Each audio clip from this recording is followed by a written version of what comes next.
మొదటి నుంచి కూడా లిక్కర్ పాలసీ అమలు కంటే దాని రూపకల్పన సమయంలో సౌత్ గ్రూప్ ఫార్మేషన్ మీద ఎక్కువగా కాన్సన్ట్రేట్ చేసింది. ఇప్పుడు కవితే సౌత్ గ్రూప్ లో చాలా కీలకమైన పాత్రధారి. 100 కోట్ల హవాలా రూపంలో తరలించడంలో ఆమె ముఖ్య భూమిక పోషించారని ఎస్టాబ్లిష్ చేయాలంటే రిమైనింగ్ 10 మందిని కూడా పిలిపించాలి, ఈ కస్టడీలో విచారణ చేయాలి, వాళ్ళందరినీ ఎదురెదురుగా కూర్చోబెట్టాలి. ఈ ప్రాసెస్ అంతా ఎంత టైం పట్టే అవకాశం ఉంటుంది?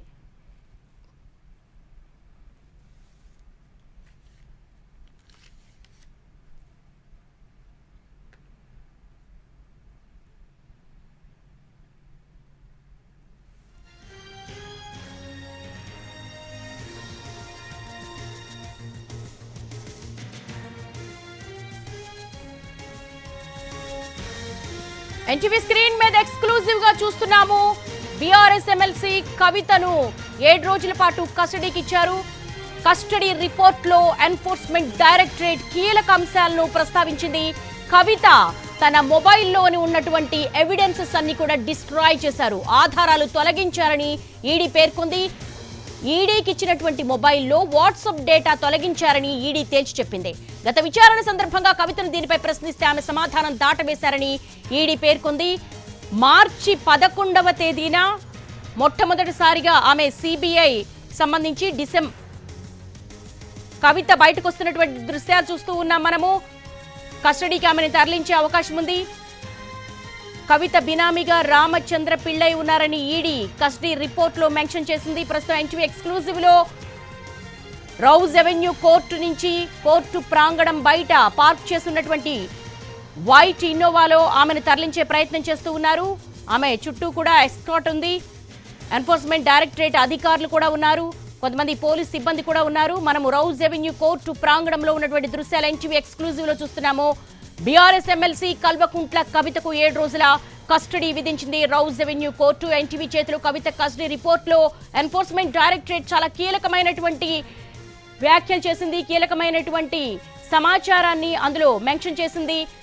మొబైల్లో వాట్సాప్ డేటా మొత్తం తొలగించారు, కీలకమైన సాక్ష్యాలన్నీ కూడా ఆవిడ డిస్ట్రాయ్ చేశారంటూ దీనికి సంబంధించి గత విచారణలో అడిగితే కవిత దీనిపై సమాధానాన్ని దాటవేశారని ఈడీ పేర్కొంది. కాబట్టి మరింత సమాచారం కోసం ఆమెను కస్టడీకి ఇవ్వాల్సిందిగా కోర్టును ఈడీ కోరింది. దీంతో కోర్టు ఈడీ వాదనలతో ఏకీభవించి 7 రోజుల పాటు ఆమెను కస్టడీకి ఇచ్చింది. కవిత తన స్టేట్మెంట్ రికార్డింగ్ సందర్భంగా కూడా గత ఏడాది మార్చి 21న 9 ఫోన్లను ఇచ్చారని, అవన్నీ కూడా ఫార్మేట్ చేయబడ్డాయని ఈడీ కస్టడీ రిపోర్ట్లో పేర్కొంది.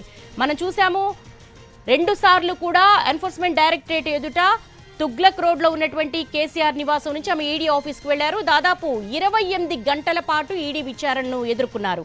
ఆ సందర్భంలో కూడా రెండోసారి ఆమె ఈడీ విచారణ సందర్భంగా ఒక 10 ఫోన్లను మీడియాకు డిస్ప్లే కూడా చేశారు. అయితే ఆ ఫోన్లలో ఉన్నటువంటి సమాచారం మొత్తం కూడా ఫార్మేట్ చేయబడ్డాయని ఎన్ఫోర్స్మెంట్ డైరెక్టరేట్ కస్టడీ రిపోర్ట్లో పేర్కొంది. మొబైల్స్ లో ఉన్నటువంటి డేటా రికవరీ చేసేందుకు ఎన్ఎఫ్ఎస్యుకి పంపామని, అందులో నివేదిక ప్రకారం కవితకు నోటీసులు ఇచ్చాకే మొబైల్స్ లోని డేటా ఫార్మేట్ చేసినట్లుగా తేలిందని ఈడీ పేర్కొంది.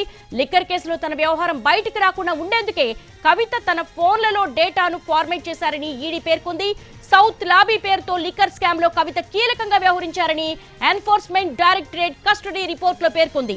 ఆమ్ ఆద్మీ పార్టీకి 100 కోట్ల రూపాయలు ముడుపుల రూపంలో ఇవ్వడంలో కవితే సౌత్ గ్రూప్ లో చాలా కీలకమైన పాత్ర పోషించారని ఎన్ఫోర్స్మెంట్ డైరెక్టరేట్ తన కస్టడీ రిపోర్ట్ లో మెన్షన్ చేసింది. ఆమెకు బినామీగా రామచంద్ర పిళ్ళై ఉన్నారని తెలిపింది. రామచంద్ర పిళ్ళై ద్వారానే ఈ మొత్తం వ్యవహారాన్ని కవిత నడిపించారు. అలాగే ఎంపీ మాగుంట శ్రీనివాసులు రెడ్డి ద్వారా 30 కోట్ల రూపాయలు ఢిల్లీకి చేర్చారు కవిత. అభిషేక్ బోయినపల్లి ఈ డబ్బును హైదరాబాద్ నుంచి ఢిల్లీకి తీసుకొచ్చారు. హవాలా ద్వారా ఈ డబ్బులు ఢిల్లీకి చేరవేశారు.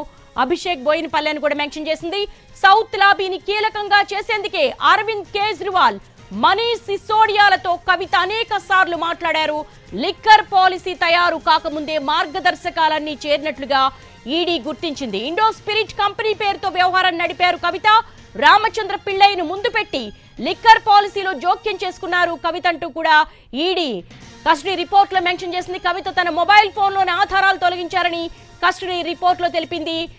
ఈడీ కవిత ఫేస్ టైమ్ యాప్ వాడినట్లుగా ఒప్పుకున్నారు. కవిత ఈడీకి ఇచ్చినటువంటి ఫోన్లలో వాట్సాప్ ఫేస్ టైమ్ డేటా లేదు.